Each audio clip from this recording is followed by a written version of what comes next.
losses of your career, going to Maryland and losing, but then turning around in less than a month later, maybe having one of the bigger wins in your career. The football season certainly is an up and down thing, isn't it? Yeah, it definitely is an up and down thing because, you never know how a season's going to turn out or how it's going to start or end. But, after that loss to Maryland, we just kind of took a little bit of ownership and wanted to try to find a way to, just try to turn the season around. And we knew that if we just can come out and play football the way that we're capable of playing, that we'd have the opportunity to, and that's what you saw on Saturday. It was a great team win, but personally satisfying. It must have been for you as a senior. Definitely satisfying.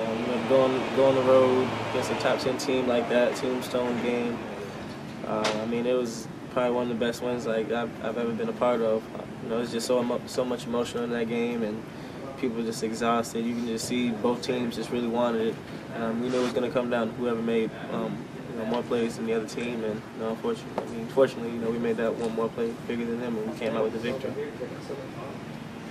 Going back to the game-winning play, when did the idea of that play first pop into your head? What was going on in the game that made you think about that? Just the way that the safety was actually playing me. I just kind of went to Coach Sweeney and just told him what I saw on the field, because he always asks for input. Are you seeing anything different, or what kind of things are you seeing out there? And I just kind of went to him. I told him that if we run this play a certain way, that I think I could probably score, or set us up for a score.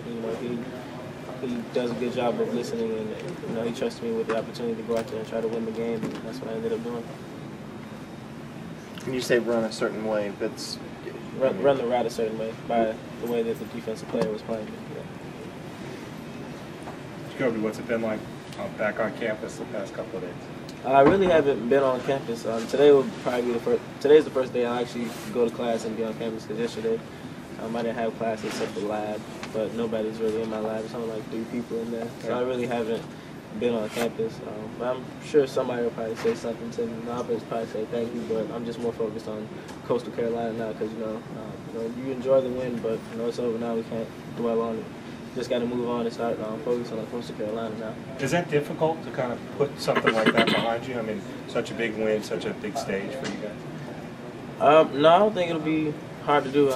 We did it against Wake Forest, and I'm pretty sure we can go back out there and do it again against, after beating Miami. We just got to go out there and just have a good week of practice, and just be focused, and just focus at the task at hand, and try to just obtain all the goals that we still have on the table right now. Do you guys feel any different than you did, before the Maryland game, or is this essentially the same team that's now just maybe executing a little better, performing up to its potential a little bit better?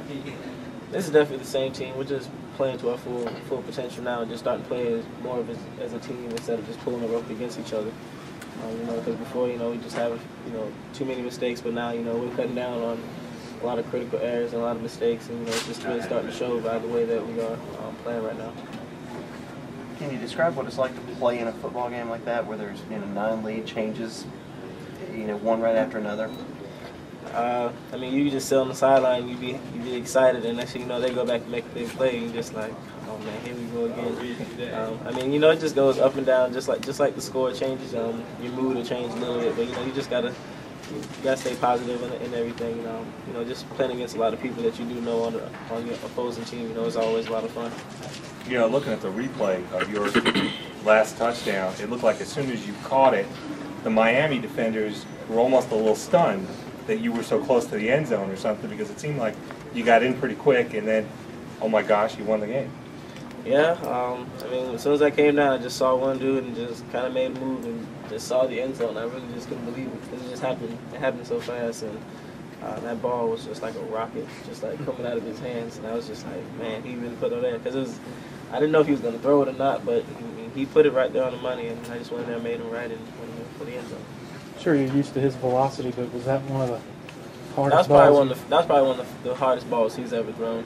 It didn't hurt, but it got there really quick, and it was a linebacker right up under him, but the ball was going so fast he couldn't jump up in time to even knock it down.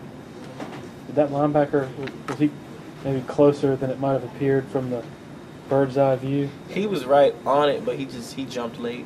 Because the ball was it was like a delayed reaction, because I don't think he even knew the ball was going to get out that fast. But it got out of there pretty quick and right into my hands, and I scored with it.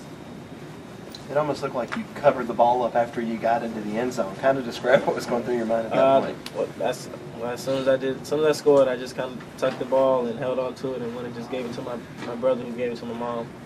And that's just a memory that I just didn't want to let go. And that's probably something that just been stuck with me for the rest of my career, ever playing the game of football. Does that convince you that you guys can play with it? You might have known that before, but does this convince you, Jacoby, that you guys can play with anybody? Yeah, definitely. Because I've even said that before, that I know that this team can play with any team out there in the country, as long as we just go out there and play our game well. I mean, we still didn't play well. We still have a lot of things to fix. And, we still went down there and beat a very good team on the road. But we still got a lot of work to do, and we're gonna get a lot of the corrections out in practice this week. We're just gonna try to go out there and get a big win this week against Coastal Carolina, and just focus on the next one from there. Jacoby, what do you think about some of this buzz about CJ and the Heisman on the internet now? It seems like he's starting to get some recognition. You guys are starting to get some recognition. It's about time. I mean, that he's been coming to play every week. I mean, I just don't ever see how he's not up there with anybody in the Heisman. If you just look at the game, I mean, he just jumps out at you. And, I mean, we're going to do everything we can to try to, help this team get successful. And then, that's when the individual success comes along, too. So, we're going to try to help CJ get in there for that Heisman race. And we want him to be there to represent this university up there in New York.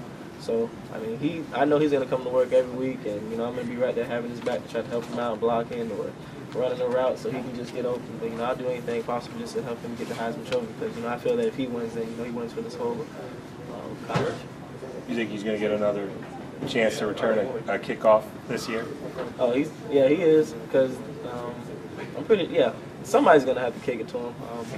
They're not going to want to try to give us good field position every time. I mean, they're going to have to try to defend them, and we're just gonna have to go out there and just block just like we regularly do. Then just go out there and just try to free them up and give them a crease and get hit it to score. Crossing the finish line or being in the end zone against Miami on the road, which one's more fun? I have to say being in the end zone on the road against Miami. That's why I actually got asked that question, but that was my answer. I'm definitely running into that end zone against Miami for the win that national championship. Maybe if I would have won the other one, I might have to second it, but I only won that one, so. Couldn't tell from where we were, but was there a lot of woofing going on? So many guys knowing each other on both teams. Was there a lot of talking? It was talking, but it wasn't like trash talking. It was just like good job, or just keep doing your thing out there. Just stuff like that. But it's always just like good to see you, man, or how you been doing out there. And you just say little things like that, then they'll come back to you next week. I've been doing all right, but there really wasn't any trash talking. I mean, both programs have respect for each other because of the great games that they have had. So there definitely wasn't any trash talking. It was all good sportsmanship. There was a play in the second quarter where you were open on the left sideline, but I think either Kyle didn't have time or didn't see you. Were you thinking until the last play that might have been your shot? Yeah, I didn't know if I'd get another opportunity because they were covering me up pretty well, and it was kind of hard to get open. But that was definitely one of the plays I thought that I was going to get it, but I mean he saw the other safety get over the hash, so I don't think he just felt good throwing it, so he didn't throw the ball. But I didn't get too discouraged. I was just a little set right then, but I just kept plugging away and just ended up being rewarded at the end of the game. Did that ball go right through your hands there in the end zone in the second quarter? When you were in the back of the end zone? Yeah, it did. I mean, I just kind of lost it at the end because it's like three dudes just jumping up and it just kind of went right through. I mean, it was up there for a long time, and that was probably one of the hardest ones to catch. But I mean, I still could have made the play, but I just fell a little short with it. How much can it help you? 8 receivers caught balls in this game, 9 against Wake Forest. How much can it help you in the second half? If that continues. It definitely helps out this team a lot because it just gives Kyle more confidence that he has a lot of receivers to go to. I mean, we told those guys that everybody can go out there and make plays as long as they're just given the opportunity. And, that's what those guys did. Ash had a big catch and Dye had some big catches. I mean, we just went out there and we just made the plays that were given to us at hand.